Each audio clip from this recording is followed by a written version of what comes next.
সেনাপতির ভূমিকায় মুনি গোয়ালপুকুরে ভোটযুদ্ধে গোলাম রব্বানীর সেনাপতির দায়িত্ব পালন করেন মুনি।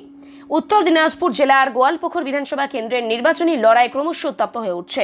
এই লড়াইয়ে প্রাক্তন মন্ত্রী গোলাম রব্বানীর হয়ে কার্যত সেনাপতির ভূমিকায় সামনে এসেছেন তার ভাই গোলাম রসুল আজাদ, যিনি এলাকায় মুনি নামে বেশি পরিচিত।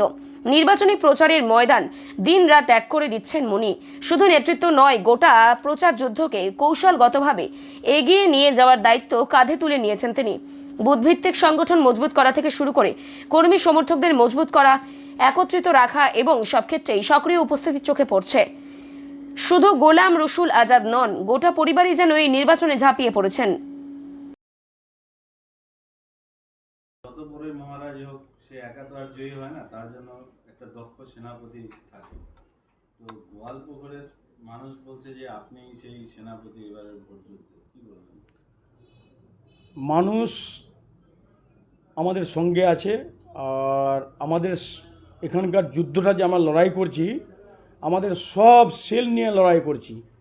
যত আমাদের শাখা সেল, ব্লক প্রেসিডেন্ট আছে, অঞ্চল প্রেসিডেন্ট আছে, মাদারের ব্লক প্রেসিডেন্ট আছে, জেলা পরিষদ আছে, তারপরে গ্রাম পঞ্চায়েত আছে, আমাদের কন্টেস্টিং মেম্বারগুলো আছে, মহিলা আছে, ছাত্র আছে, যুব আছে, সবাই মিলে আমরা এবার যুদ্ধটা করছি। আর এখান থেকে আমরা বিজেপিকে উৎখাত করে তারপরে পাঠাবো এখান থেকে। এবার দেখা যাচ্ছে যে আপনার পরিবার থেকে আপনারা 6 জন, মানে 3 ভাই, 5 ভাই আমরা। মানে প্রচারে আছে, কথা আছে। হ্যাঁ হ্যাঁ, মানে প্রচারে আপনি আছেন, রব্বানীদা আছে, আরেক ভাই আপনাদের তৃণমূলের প্রচারে আছে, এবং বাড়ির স্ত্রী আপনার তারাও আছেন। হ্যাঁ, সবাই প্রচারে আছে। মন্ত্রী সাহেবের বউ আছে প্রচারে, আমার বড় ভাবি। তারপরে আমার মেজে ভাবিও আছে প্রচারে। আমার বউ সভাপতি, উনিও প্রচারে আছে। আমাদের সহকারী সভাপতি সোমা বেগম, উনিও প্রচারে আছে।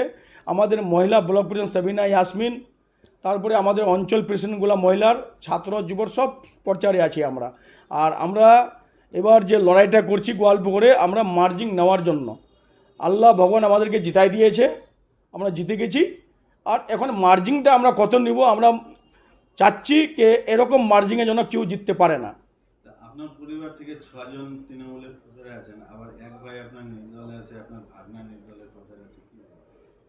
যদি দেখেন, আমি ওগুলা নিয়ে আলোচনা করতে যাব না।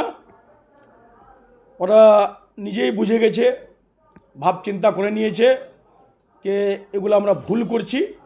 সেই জন্য ওরাও আবার ইলেকশনের পরে দেখবেন কি নিজের পরিবারে চলে আসবে। না, মূলত বিজেপি কি আপনাদের পরিবারে ফাটল হয়েছে? তো বিজেপি তো এটা অভ্যাস আছে। বিজেপি তো টিকিটটা দিয়েছিল না 2021-এ। বিজেপি এখন এবার কেন টিকিটটা দিল না? বিজেপি যদি ফাটল না ধরাতো তাহলে টিকিটটা 2021-এ কেন দিয়েছিল? মন্ত্রীর এগেনস্টে ইলেকশন লড়বে, ওর ভাই লড়বে। ওরা তো ওইটাই কাজ, ওদের তো অন্য কাজ নাই। আর ওদের অন্য কাজ আছে? বিজেপির তো একটাই কাজ, কে মাঝখানে যায়, লাভটা কেরম করে নেওয়া যায়। তো সেই জন্য বিজেপি আমাদের পরিবারে ফাটলটা ধরাই ছিল। এখন বিজেপি নিজেই বিপদে পড়ে গেছে, দেখছে কি এখানে বিজেপিকে কেউ ভোট করবে না। আমি গেলাম, হিন্দু ভাই এলাকা গেলাম, আমি সব বলছি আমরা মন্ত্রীগুলো আমরা রব্বানী সাহেবকে ভোট দেবো। বলছি দাদা, তাহলে আপনার এই মানে কি এবার মাস্টার প্ল্যান কি আছে নির্বাচনে? আমাদের মাস্টার প্ল্যান আমরা 4 তারিখেই বলবো। কাউন্টিং যেদিন হবে সেদিন আপনি মাস্টার প্ল্যানটা দেখে নেবেন আপনি, কি আমাদের মন্ত্রী গোলাম রব্বানী সাহেব কত ভোটে জিতবে। আমাদের মাস্টার প্ল্যানটা 4 তারিখেই বলবো আমরা। এখন আমরা সবাই প্রচারে আছি, আমাদের সব নেতা নেত্রী সবাই প্রচারে আছি। আমরা ডোর টু ডোর ক্যাম্পিং করেছি, কোনো পরিবার বাদ দিইনি আমরা। ভোটের তো দুই একদিন আছে, কি মনে হচ্ছে? ভোটের তো এখন দেখছি আমি যত কংগ্রেস, যারা সিপিএম করতো সবাই এখন দল ছেড়ে আমাদের যোগদান করছে সব। কিছুদিন আগে জয়েন করলো এক সভাপতি তপন সিনহা। তারপরে কারি জামাল, যে কংগ্রেসের মাইনরিটির ডিস্ট্রিক্ট চেয়ারম্যান ছিল, উনি জয়েন করলো লোকজন নিয়ে। সেদিন আমি জয়েন করলাম পূর্ব বালিচুকা। এখানে মুসলিম ভোট কাটার জন্য হুমায়ুন কবিরের দল কোনো ফ্যাক্টর নাই। হুমায়ুন কবিরের মানে প্রমাণটা পেয়ে গেছে যে ও বিজেপির সঙ্গে সাটগাট করেছে, অমিত শাহ আর মোদির সঙ্গে সাটগাট করেছে। হুমায়ুন কবিরের কোনো ফ্যাক্টর নাই। হুমায়ুন কবিরকে লোক ঘৃণা করছে, গালি দিচ্ছে। আজকে তো দাদা দীপা দাসমুন্সি প্রচারে আসবে, আজকে আসতে পারে, ওনাদের ক্যান্ডিডেট দিয়ে আসতে পারে, কোনো এফেক্ট পড়বে না। হ্যাঁ, সময় যেহেতু এখানে কংগ্রেসের একটা, তো কংগ্রেস তো আমরাই করছিলাম তখন, কংগ্রেস তখন আমরাই করছিলাম। তো কংগ্রেস আমাদের পরিবারে, গোয়ালপুরে বললে কংগ্রেস কার? ইমাজ সাহেবের পরিবার। আমরা বামফ্রন্টের সঙ্গে লড়াই করেছি 34 বছর। এখানে যারা লাল কংগ্রেস আসছে এখন, হ্যাঁ, যারা লাল কংগ্রেস, তারা তো আমাদের সঙ্গে লড়াই করেছে 34 বছর। তাও এখানে গোয়ালপুরে আমার ঢুকতে দিনই ওদেরকে। আমরা কংগ্রেসে যখন ছিলাম, কংগ্রেসে ব্লকটা টিকায় রেখেছিলাম আমরা। এখান থেকে দিবা দাস মুন্সিকে জিতিয়ে পাঠাইছিলাম। আমাদের দাস মুন্সি সাহেবকে আমরা অনেক ভোট দিয়েছিলাম লিড এখানে। 2014 অত মোদির লহর ছিল, আমরা কংগ্রেসে ছিলাম, তখন দিবা দাস মুন্সিকে এখানে 18,500 ভোট লিড দিয়েছিলাম আমরা।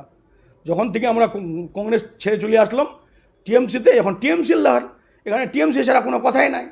আমাদের সব প্রধান টিএমসির জিপি মেম্বার কন্টেস্ট যারা হেরে গেছে তারাও আমাদের সঙ্গে আছে।